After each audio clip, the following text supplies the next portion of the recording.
जयकारा बोलिए श्री गुरु महाराज की जय। श्री परमहंस सत्यार्थी जी महाराज की जय। भगवान की जय। श्री नगली निवासी भगवान की जय। परमहंस सत्यार्थी जी महाराज की सतगुरु भगवान की जय। सतगुरुदेव भगवान के प्यारे बच्चों, बात चल रही थी प्रार्थना की। वास्तव में देखा जाए तो प्रार्थना यहाँ तो मनुष्य किताबों में लिखी हुई उसे पढ़ करके प्रार्थना करता है।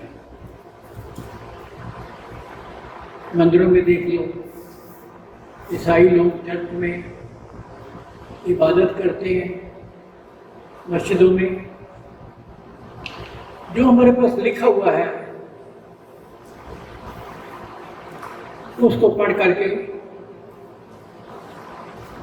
वो अपने ईश्वर, अपने भगवान को प्रार्थना करते हैं।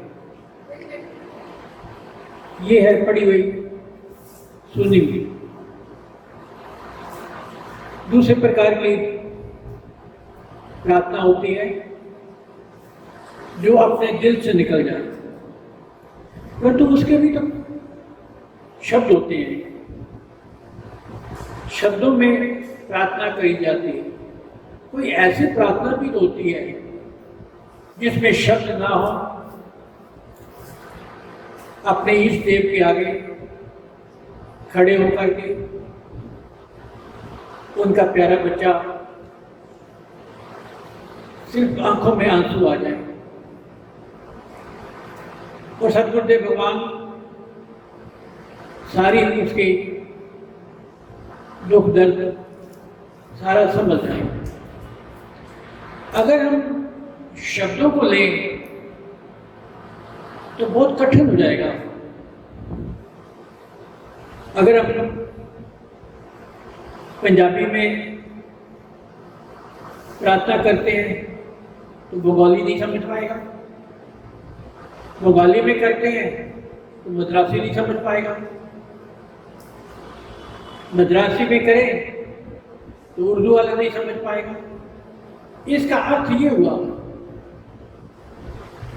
कि मनुष्य लिखी हुई प्रार्थना एक औपचारिकता है।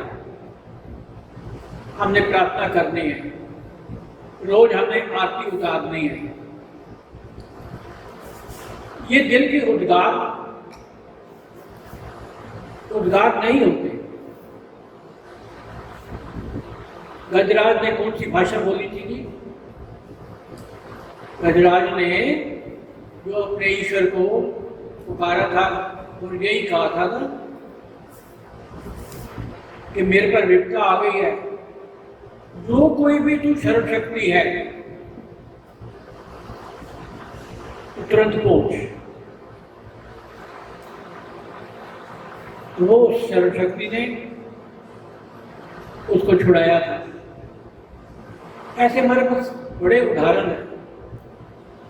इसका अर्थ ये हुआ कि प्रार्थना में शब्द काम नहीं आते।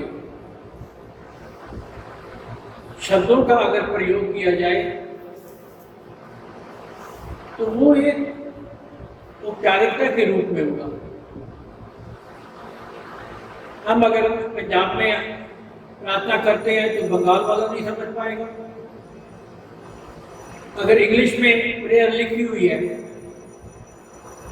चर्च में जाते हैं और चर्च में जाकर के डेली हम प्रीस्ट के आगे वो पढ़ता जाता है, हम भी पढ़ते जाते हैं बाइबल में, और कहते हैं ये प्रार्थना हो गई।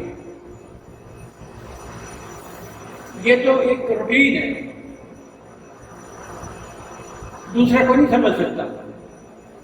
चर्च वाला मंदिर वाले की भाषा नहीं समझ पाता, मंदिर वाले की भाषा मस्जिद वाला नहीं समझ पाता। इसका अर्थ ये हुआ कि जो कोई भी हम प्रार्थना बोलते हैं, वास्तविक में जो प्रार्थना है, अरदास है, वो कोई अलग चीज है। अलग हमारी पुकार से वो सतगुरुदेव भगवान, हमारी पुकार से वो ईश्वर सुनता है। अगर हमने उस परम शक्ति को सुनाना है तो कोई और भाषा है। एक बड़ी हंसी की बात बताता हूं, छोटी सी। एक व्यक्ति मंदिर जा रहा, उसका नन्हा सा बच्चा नर्सरी में पढ़ता होगा। वो कहने लगा, पापा मैं भी चलूंगा मंदिर में। तू क्या करेगा? कहते जो आप करोगे मैं वही करूंगा। मैं तो मंदिर में जाके माथा टेकता हूं और प्रार्थना करता हूं। वो बच्चा कहने लगा, मैं भी प्रार्थना करूंगा। हंसने लग पड़े वो व्यक्ति, ये प्रार्थना क्या करेगा? क्या अच्छी बात होती है, मंदिर में बच्चों को ले जाना चाहिए, सभ्यता सीखते हैं, मंदिर ले गए। जैसे जैसे वो देवी देवताओं के आगे माथा टेकते गए, माथा वो भी टेकता गया।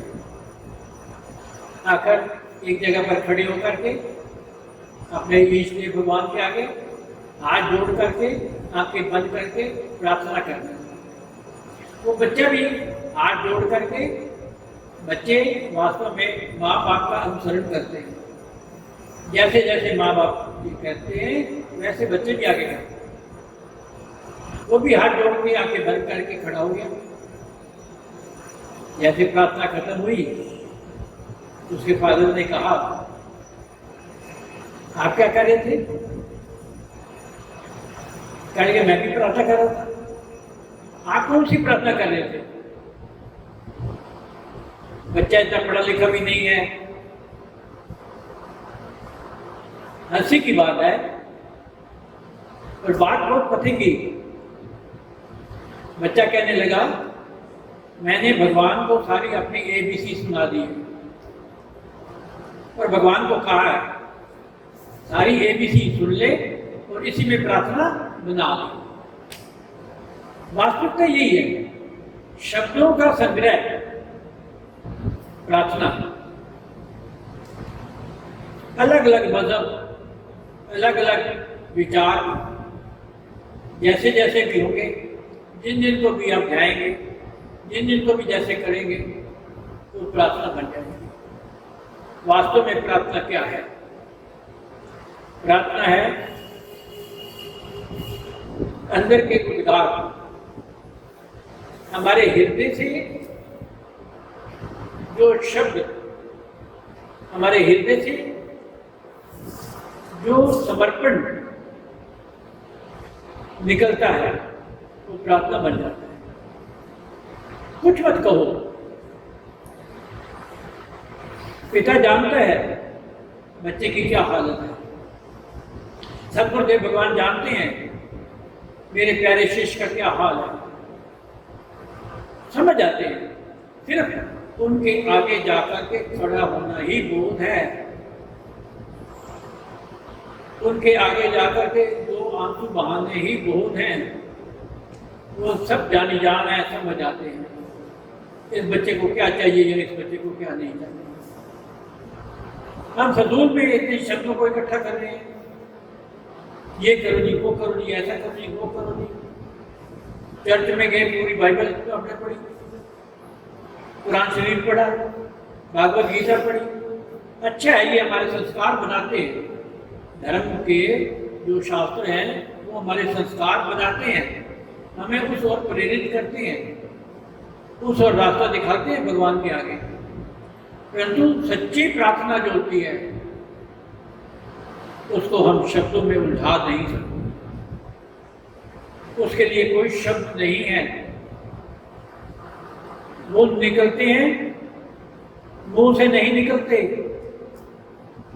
वो निकलते हैं दिल से। जिस समय हमारा मन एक जगह पर आकर स्थिर हो जाता है,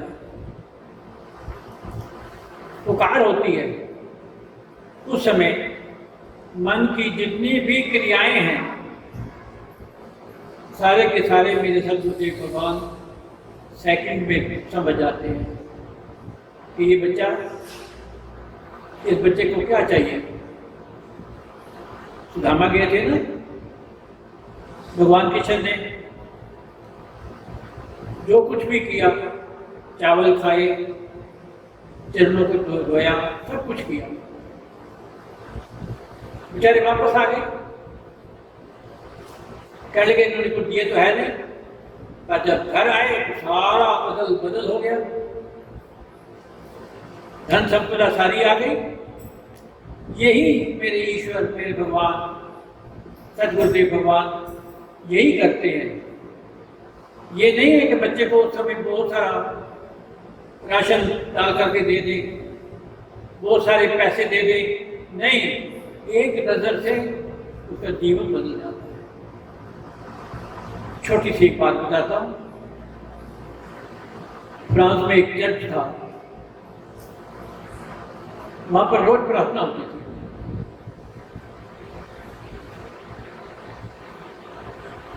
एक दिन प्रीस्ट ने कहा, भाई ये तो बड़ा संपन्न देश है, समुद्र में कोई ऐसे टापू भी हैं जहां पर लोग नहीं समझते कुछ भी, पढ़े लिखे भी नहीं हैं, उनको अपनी प्रेयर समझानी चाहिए, बतानी चाहिए कि तुम ईश्वर के आगे ऐसा प्रार्थना करो। तैयार हुए, छोटा जहाज लिया, पानी के जहाज में 2-3 ऐसे लोग बैठे एक टापू पे। टापू के लोगों को इकट्ठा किया, उनको कहा, आप प्रार्थना करते हो? कहते हमें नहीं मालूम प्रार्थना क्या हो, हम सिखाते हैं। जो भी उनकी प्रार्थना थी वो उन्होंने सिखाई और कहा ये रोज किया करो, इसके बड़े फायदे हैं। कह लगे ठीक है।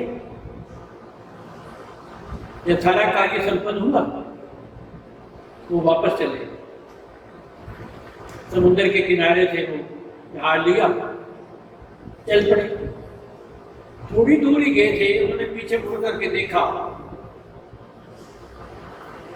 कि कुछ परछाइयां समुद्र के ऊपर से भागती हुई चली आ रही है। हैरान हो गए, अरे समुद्र के ऊपर से कैसे चल सकते हैं, तो गिर जाएंगे, डूब जाएंगे, मर जाएंगे।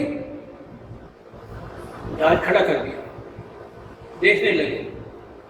थोड़ी देर के बाद 4-5 व्यक्ति जिनको वो प्रार्थना सिखा करके आए थे, सांस चढ़ा हुआ, भागते भागते जहाज पे आए। कहने लगे हाथ जोड़ करके, जो आपने प्रार्थना सिखाई थी वो हम भूल गए। जो प्रार्थना सिखाई थी वो हम भूल गए हैं। हमने बड़ी कोशिश की परंतु वो याद नहीं रही। वो जो संपन्न लोग थे उन्होंने कहा प्रार्थना तो हम फिर बता देंगे, परंतु हैरानगी ये है कि आप समुद्र के ऊपर से चल करके कैसे आए। ये विद्या तो हमारे पास भी नहीं है। हमने अपने ईश्वर को इतना भी नहीं देखा। कहेंगे इसमें कौन सी बड़ी बात है। हमने उस ईश्वर को, सर्वशक्तिमान को आंखें बंद करके 1 मिनट में कहा कि ऐ सर्वशक्तिमान, जो कोई भी तू है, जो कोई भी तुम हमारी आकर रक्षा करते हुए आए हैं, हमें जहां तक पहुंचा। हम भाग करके जहाज पर आ गए। हाथ जोड़ करके वो लोग कहने लगे, अरे भाई हमारी प्रार्थना बहुत छोटी है, तुम्हारी प्रार्थना बहुत बड़ी है। इतनी बड़ी प्रार्थना जो सच्चे हृदय से निकल जाएगी, उस प्रार्थना का कोई मूल्य नहीं होगा। उस प्रार्थना का की कोई तुलना नहीं की जा सकती किसी से, ना किसी की भाषा से, ना सुनी हुई, ना कही हुई। प्रार्थना वही होती है जो सर्वत्र हम सब कुछ छोड़ दें, उसके हवाले कर दें, शरणागत हो जाए और सिर्फ कहें, मेरे प्रभु अब मैं इस विपदा में हूं, मुझे माफ कर दो, स्वीकार करो और जैसे भी है मेरा उद्धार करो। आंतरिक दिल से, मुंह से, शब्दों से नहीं। वाणी खामोश होती है, हृदय की भाषा मूल भाषा होती है। और उस भाषा में अगर मनुष्य कहता है तो वो ईश्वर, वो सर्वशक्तिमान, जिसके पास हमारे सदगुरुदेव भगवान लेके जा रहे हैं,